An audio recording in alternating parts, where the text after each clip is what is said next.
끊임없이 걱정하며 정신적 피로가 쌓인다. 밀린 업무를 처리하기 위해 야근을 자주 한다.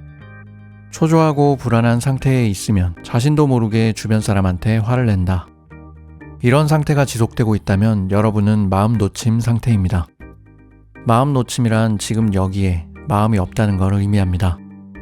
어제 직장에서 했던 실수나 내일 해야 하는 일에 대한 불안, 압박의 의식이 쏠려 있으면 지금 여기에 집중할 수 없는 것이죠. 주말에도 회사 일이 계속 신경 쓰여 가족과 함께 있어도 즐겁지 않고 항상 불안에 시달리는 상태를 한 번쯤 겪어보았을 겁니다. 과거와 미래를 철문으로 막고 오늘이라는 테두리 안에서 살아라 라는 말이 있습니다. 오늘 하루라는 테두리 안에서 살아간다면 어제의 후회, 내일의 불안에서 해방될 수 있습니다. 그것이 바로 마음챙김 상태입니다. 이런 마음챙김 상태를 가지려면 어떻게 해야 될까요? 누구나 쉽게 도전할 수 있는 쓰기 습관을 추천드립니다. 우리는 누구나 한 번쯤 문제 자체에 지나치게 빠져서 시야가 좁아지고 자신이 처한 상황을 주관적으로 인식할 때가 있습니다. 이때 사실과 정황, 감정을 글로 적어보면 문제를 바라보는 시야가 넓어지며 문제 해결의 실마리가 보이게 되는 것이죠. 글쓰기로 마음챙김을 하는 구체적인 방법 2가지를 알아보겠습니다. 하나, 불안과 초조함을 날려버리는 네거티브 리스트. 근심, 걱정, 불안이 쌓여 머리를 점령하면 마음의 에너지까지 전부 빠져나갑니다. 이럴 때는 머릿속에 뒤엉켜 있는 생각을 모두 종이에 쏟아내 봅시다. 그것이 바로 네거티브 리스트입니다. 이때의 포인트는 하나도 남김없이 100% 쏟아내는 것입니다.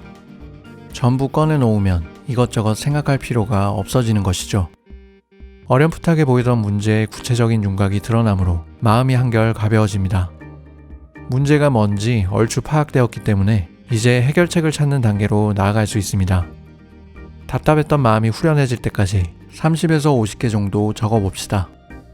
빨리 해야 하는데 하면서 미루었던 일은 물론 불안하고 후회되는 기억, 실수해서 너무 싫었던 사건 등 네거티브한 감정을 일으키는 모든 것을 자유롭게 씁니다. 그 다음으로 걱정거리 칸에 적혀있는 내용을 살펴보고 각각의 대처 방법을 고민한 후 어떻게 할까 칸을 적습니다. 언제 무엇을 어떻게 할지 가벼운 마음으로 계획을 세워봅시다. 그렇다고 지금 당장 모든 일을 한꺼번에 처리해야 하는 것은 아닙니다. 글을 쓰다 보면 지금은 무시한다, 올해는 하지 않는다, 단호하게 거절한다 같은 선택지가 나오기도 하며 당장 해결할 일과 분리되면서 문제들이 한결 간단히 정리됩니다. 2. 결심은 했지만 실행이 안 될 때. 영어 공부를 한다, 다이어트를 한다. 이런 결심은 세웠지만 실행하지 못하는 이유가 무엇일까요? 계획이 너무나 막연하고 애매해서 실제로 어떻게 행동할 것인지 구체적인 이미지가 떠오르지 않기 때문입니다. 이런 문제를 해결하기 위한 방법으로 초행동화가 있습니다. 초행동화란 뇌가 더 이상 변명을 생각해내지 못할 때까지 막연한 부분을 철저히 배제해서 행동 계획을 구체화하는 방법입니다. 초행동화를 실행하는 방법은 다음과 같습니다.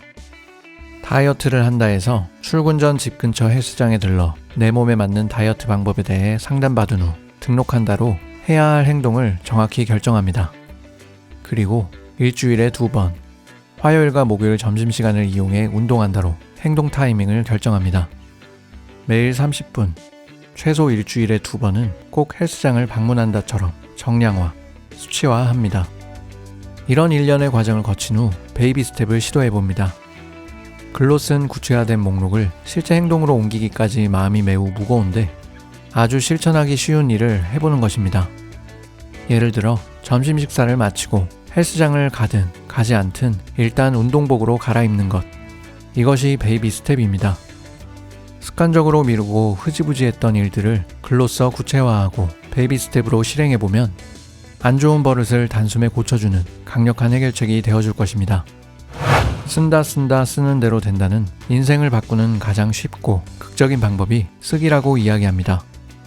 자꾸만 꼬이는 인간관계, 하루에도 수십 번 오르락내리락 하는 감정으로 고통받고 계시나요?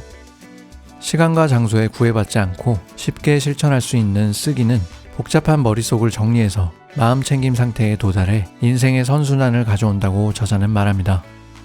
펜과 종이 한 장으로 인생을 변화시키고 싶은 분들께 이 책을 추천합니다. 지금까지 느낌 있는 책을 읽어주는 느낌책이었습니다.